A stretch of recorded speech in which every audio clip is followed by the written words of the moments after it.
Assalamualaikum warahmatullahi wabarakatuh. Perkenalkan, nama saya Siti Piana Indaswari. Di sini saya akan menjelaskan mengenai keamanan WLAN atau Wireless Local Area Network. Yang pertama, perangkat-perangkat apa saja sih yang dibutuhkan untuk membuat sebuah jaringan wireless ini? Yang pertama ada access point. Jadi access point di sini ibaratnya sebagai hub atau switch di jaringan lokal untuk menghubungkan jaringan lokal dengan jaringan wireless para klien. Jadi di access point inilah koneksi internet dari tempat Anda akan dipancarkan atau dikirim melalui gelombang radio. Kemudian ada kamera omni. Kamera omni ini untuk memperluas coverage area. Karena antena omni pada access point Anda belumlah cukup. Jadi dibutuhkan antena omni eksternal untuk bisa menjangkau klien dari arah mana saja. Kemudian ada kabel pigtail atau kabel jumper, ini untuk menghubungkan antena omni dengan access point. Yang perlu Anda perhatikan di sini adalah maksimal kabel jumper yang dibutuhkan itu hanya 1 meter. Jika lebih dari itu akan terjadi degradasi sinyal atau fenomena penurunan sinyal atau level dari sinyalnya setelah sinyal tersebut melewati jarak 1 meter tadi. Kemudian ada PoE atau Power over Ethernet untuk mengalirkan listrik. Jadi Anda tidak perlu repot-repot lagi mengulurkan kabel listrik ke atas tower. Kemudian ada kabel TS atau STS untuk menghubungkan access point dengan jaringan kabel pada LAN. Kabel UTP atau STP yang berkualitas baik akan meningkatkan kualitas arus listrik yang melewati PoE tersebut. Kemudian ada penangkal petir atau lightning arrester untuk menyalurkan kelebihan beban listrik. Kemudian ada tower untuk mendapatkan area coverage yang maksimal. Selanjutnya, tipe-tipe pada jaringan wireless. Yang pertama ada WPAN atau Wireless PAN atau Personal Area Network. Jaringan wireless yang jangkauan areanya kecil. Contohnya Bluetooth, infrared, dan Zigbee. Kemudian ada WLAN atau Wireless Local Area Network. Ini digunakan untuk mengakses internet. WLAN ini memiliki jangkauan yang lebih luas dibanding WPAN tadi. Awalnya WLAN ditujukan untuk penggunaan perangkat jaringan lokal, namun saat ini lebih banyak digunakan untuk mengakses internet. Kemudian ada WMAN atau Wireless Metropolitan Area Network. Wireless Metropolitan Area Network ini merupakan jaringan yang menghubungkan beberapa jaringan WLAN. Contohnya ada WiMAX. Kemudian ada W1 atau Wireless Wide Area Network atau jaringan wireless yang menjangkau area luas. Ini contohnya menghubungkan kantor pusat dan kantor antar provinsi. Yang terakhir ada cellular network atau jaringan radio terdistribusi yang melayani media komunikasi perangkat mobile seperti handphone, pager, dan lain-lain. Contoh sistem ini adalah GSM, PCS, dan DAMPS. Protokol yang digunakan pada jaringan wireless ada IEEE 802.11 itu diluncurkan pada 1997, bekerja pada frekuensi 2,4 GHz dengan kecepatan transfer maksimal 2 MB per sekon. Kemudian ada IEEE 802.11a diluncurkan pada 1999, bekerja pada frekuensi 5 GHz, kecepatan transfernya 54 MB per second. Yang ketiga ada IEEE 802.11b diluncurkan pada tahun 2000, bekerja pada frekuensi 2,4 GHz dan kecepatan transfer datanya mencapai 11 MB per second. Yang keempat ada IEEE 802.11g, diluncurkan pada 2003, bekerja pada frekuensi 2,4 GHz dengan kecepatan transfer maksimal 54 MB per sekon. Kemudian ada IEEE 802.11n yang diluncurkan pada tahun 2009 yang bekerja pada frekuensi 2,4 GHz dan 5 GHz dengan kecepatan transfer 45 MB per sekon sampai dengan 600 MB per sekon.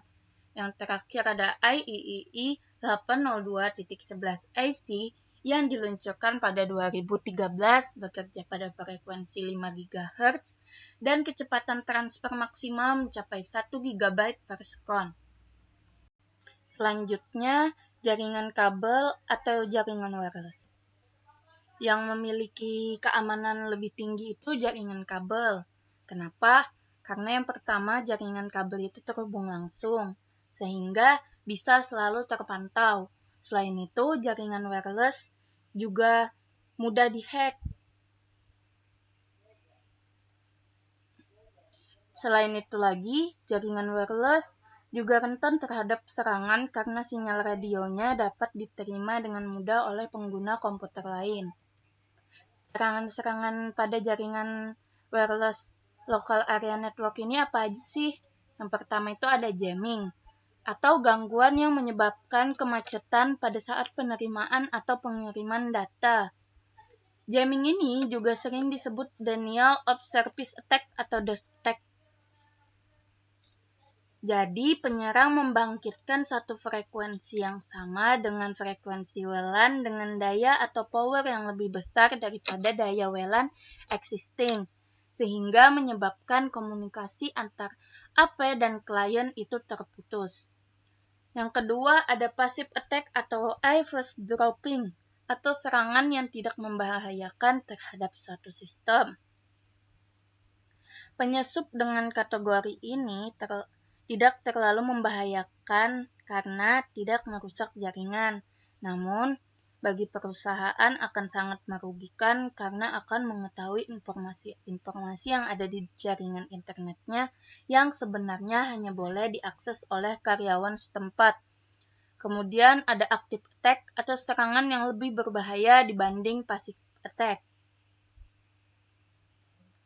Jadi, attacker dapat mengambil data bahkan mungkin merusak jaringan. Selain itu, pada active attack ini memungkinkan attacker untuk mengirimkan virus atau trojan. Yang terakhir ada man in the middle attack. Jadi, serangan ini seorang attacker itu memotong jalur tengah antara AP dan klien. Akibatnya, penyerang bisa menyamar menjadi Anda. Selain itu juga, attacker dapat memperoleh kecepatan yang maksimum. Jadi, lindungi jaringan Anda ya. Kelemahan wireless LAN. Yang pertama, pada lapisan fisiknya. Kelemahannya menggunakan jaringan radio yang bersifat bebas, sehingga mudah digunakan oleh semua kalangan. Selain itu, susah untuk melakukan pembatasan area yang dijangkau karena setiap Wi-Fi memiliki area jangkauan tertentu tergantung power dan antena yang digunakan. Karena kelemahannya ini, maka aktivitas ini mungkin saja dapat terjadi. Yang pertama, interception atau penyadapan, kemudian injection, ada jamming, kemudian ada local mobile nodes, yang dimana attacker dapat mendapatkan informasi posisi letak setiap Wi-Fi. Kemudian access control atau attacker dapat menggunakan hak akses sama seperti pemiliknya. Yang terakhir ada hijacking atau serangan man in the middle. Kemudian pada lapisan MAC atau data layer, itu kelemahannya jika terlalu banyak klien yang menggunakan akses point yang sama, maka kecepatan akan menurun. Selain itu, MAC address mudah untuk di-spooning atau atau ditiru atau diduplikasi. MAC ini juga digunakan dalam implementasi keamanan Wi-Fi berbasis WPA Radius. Apa itu SSID? SSID atau Service Site Identifier adalah nama yang digunakan untuk mengidentifikasi jaringan Wi-Fi. Ketika seseorang membuat jaringan kabel, maka harus ada sebuah nama yang digunakan untuk memudahkan menemukan jaringan tersebut. Apa perbedaan antara WPA dan WPA2? Yang pertama ada WEP atau Wired Equivalent Privacy.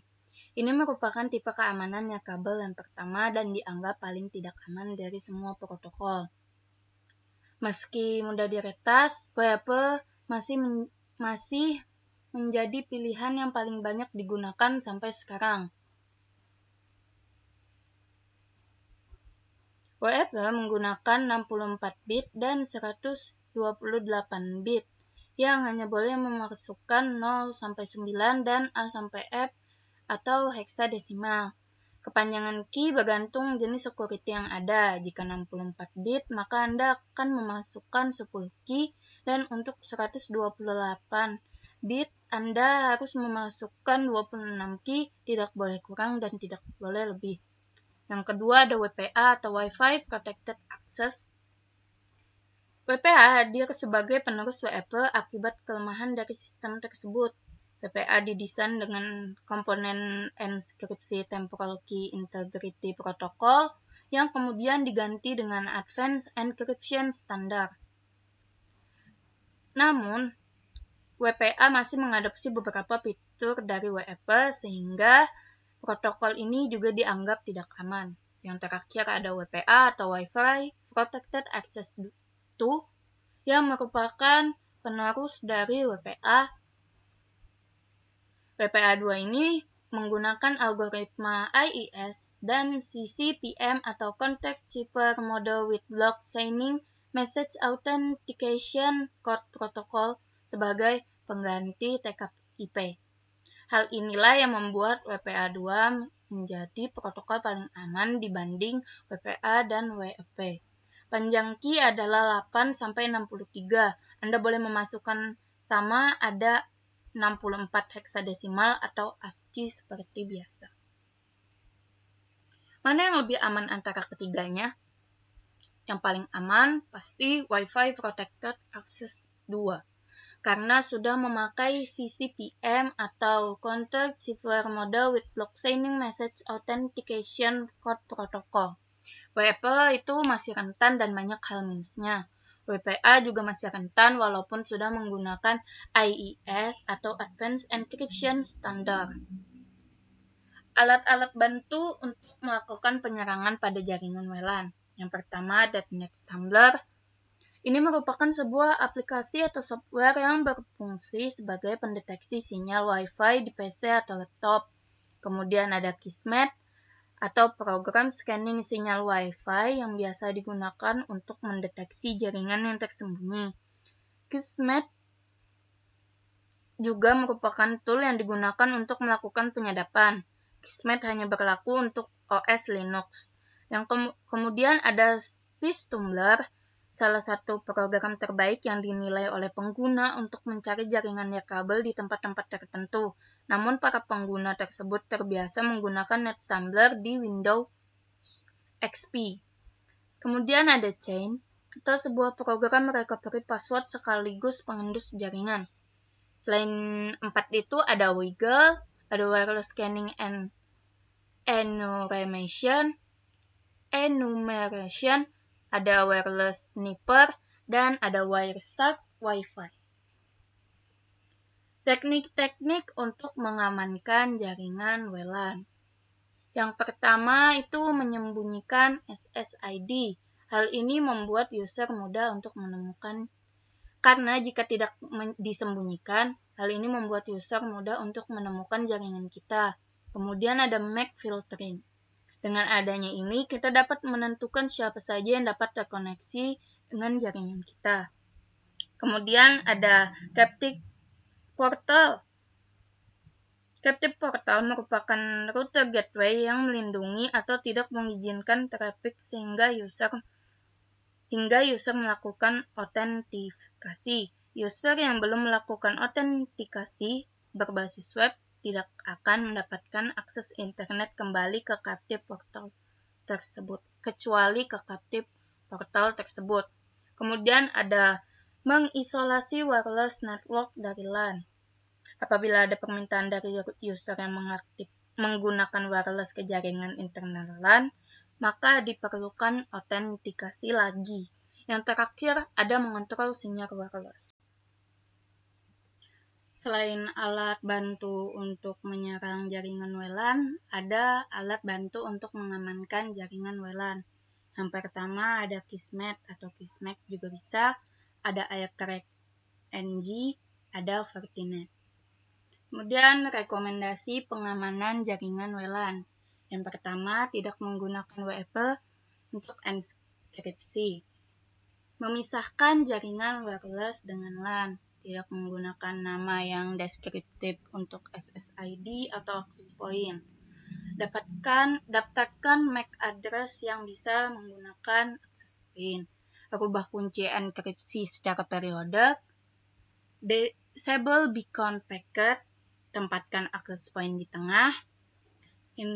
Rubah password atau IP address standar. Hindari kelemahan kunci WiFi. Tidak menggunakan DHCP pada WLAN, dan identifikasi root access point. Alasan kejahatan bidang IT meningkat itu yang pertama banyak untungnya bagi attackernya. Contohnya saja dalam satu kasus carding, sang pelaku bisa mendapatkan nominal yang tidak sedikit. Selain itu, hukum masih lemah. Hukum pada bidang IT itu masih lemah, sehingga pelaku masih dapat melakukan aksinya dengan bebas. Sekian penjelasan dari saya, terima kasih.